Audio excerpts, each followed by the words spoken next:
एक बार एक गांव में कृति नाम की लड़की रहती थी। कृति गांव की ही एक कोठी में रहती थी, जहां कृति के बाबा गांव के सबसे बड़े जमींदार थे। लेकिन उसके पिता की जुआ खेलने की लत ने उसके पूरे परिवार और दौलत को बर्बाद कर दिया।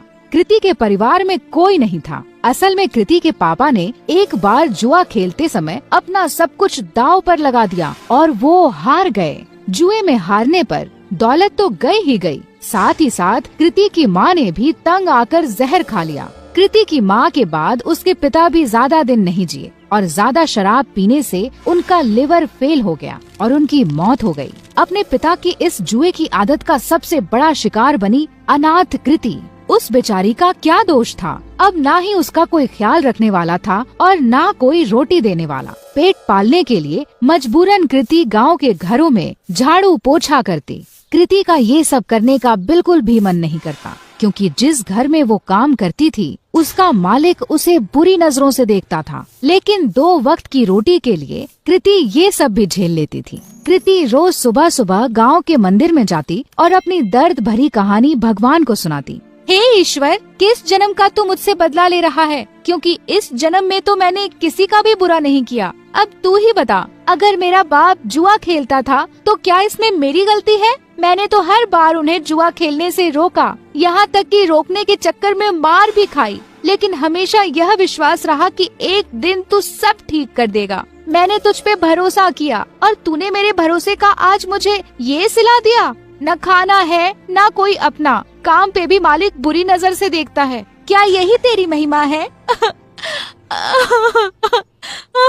कृति की आंखों में आंसू भर आए और वो वहीं बैठकर फूट फूट कर रोने लगी। लेकिन कृति ने आंसू पोंछे और वहाँ से उठकर जाने लगी कि तभी उस मंदिर के बाहर एक बूढ़ा आदमी दिखा जो उसे घूर रहा था। कृति को लगा कि ऐसे ही कोई भिखारी होगा जो उसे रोता हुआ देखकर घूर रहा हो। कृति उस पर बिना ध्यान दिए वहाँ से तुरंत अपने घर चलती बनी। लेकिन अब तो उस बूढ़े आदमी की कृति को देखने की आदत पड़ गई थी। जब भी कृति मंदिर जाती और भगवान को अपनी आप बीती बताती, वो बूढ़ा वहीं खड़ा उसकी बातें सुनता और उसे घूरा करता, लेकिन कभी मंदिर के बाहर कृति का पीछा नहीं करता। कृति को लगा कि वो बेचारा भीख की आस में उसे देखा करता है। कृति के पास कोई बहुत ज्यादा पैसे नहीं थे, फिर भी वो दान पुण्य करने में बिल्कुल भी हिचकिचाती नहीं थी। एक दिन मंदिर के बाहर खड़ा वो बूढ़ा आदमी जब कृति को घूर रहा था, तो कृति भगवान के पास जाने की बजाय उस बूढ़े के पास गई।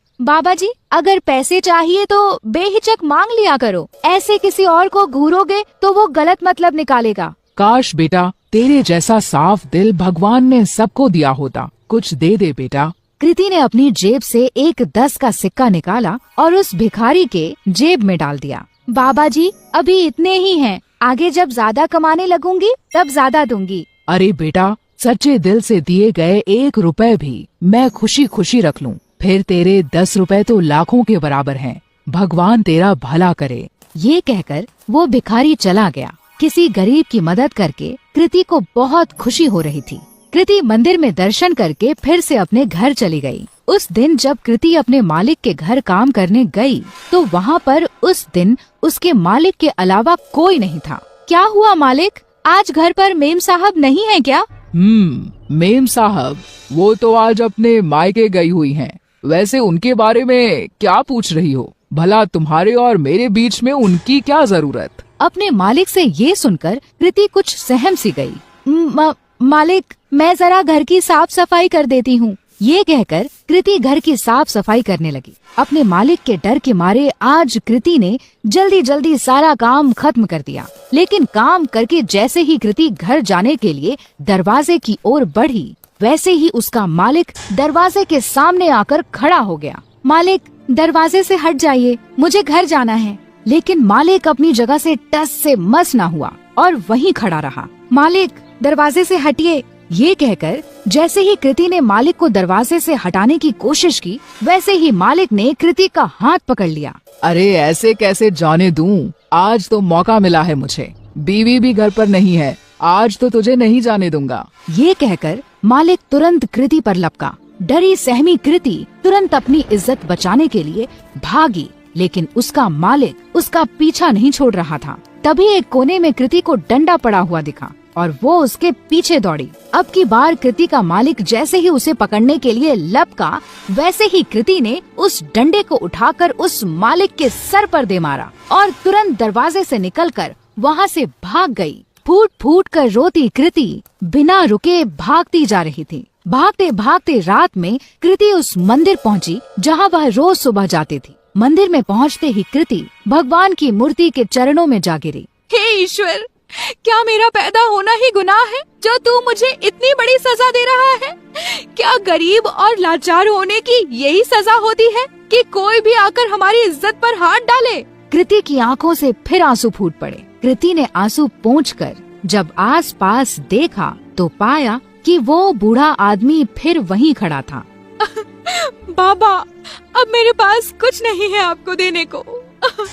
बच्चा, मैं तुमसे भीख लेने नहीं बल्कि कुछ देने आया हूँ।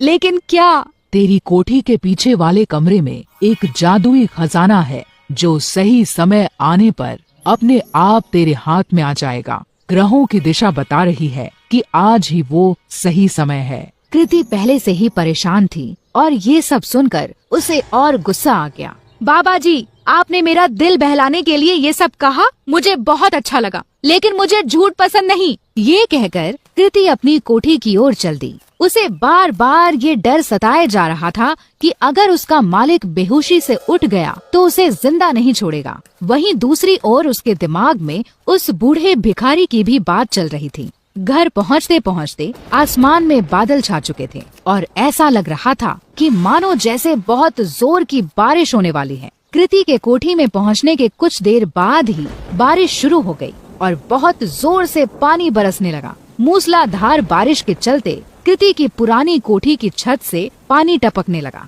आज तक कभी कृति ने इतनी तेज बरसात नहीं देखी थी। कृति जैसे ही छत की मरम्मत के लिए अपना छाता निकालकर बाहर गई, वैसे ही उसका छाता तेज हवा में फट गया। परेशान कृति फिर अंदर आई और सर ढकने के लिए कुछ ढूंढने लगी। आगे कुछ ना मिलने पर वो कोठी के पिछले हिस्से में चली गई, जहां उसके बाबा का पुराना कबाड़ रखा था। ढूंढते ढूंढते उसी कबाड़ में कृति को एक छाता मिला। चलो इसी से काम चलाया जाए। ये कहकर कृति मरम्मत का सामान लेकर जैसे ही बारिश में बाहर निकली, बारिश की बूंदें पड़ते ही उस छाते से सोने के सिक्कों की बरसात होने लगी। कृति को ये सब देखकर अपनी आंखों पर विश्वास नहीं हुआ कि उस बूढ़े भिखारी की बात सच निकली। कृति उन सिक्कों को समेटकर अंदर कमरे में आ गई और उसने उन्हें गौर से देखा तो उन्हें सोने का पाया। खुशी से पागल कृति की आंखों में आंसू आ गए। अब मुझे अपने मालिक के जैसे गंदे लोगों के लिए काम करने की जरूरत नहीं। कृति ने उसी रात अपना सामान बांधा और इस गांव को छोड़कर उस छाते के साथ निकल गई। एक दूर बड़े शहर में जाकर उन सोने के सिक्कों को बेचकर कृति को खूब पैसे मिले, जिससे उसने एक घर, एक गाड़ी और अपनी सारी ख्वाहिशें पूरी कर ली। यही नहीं, उसने अपना खुद का बिजनेस ही शुरू कर दिया। इस तरह कृति की सारी गरीबी उस जादुई छाते ने दूर कर दी और अपने गंदे मालिक से बहुत दूर कृति सुकून से अपनी जिंदगी जीने लगी।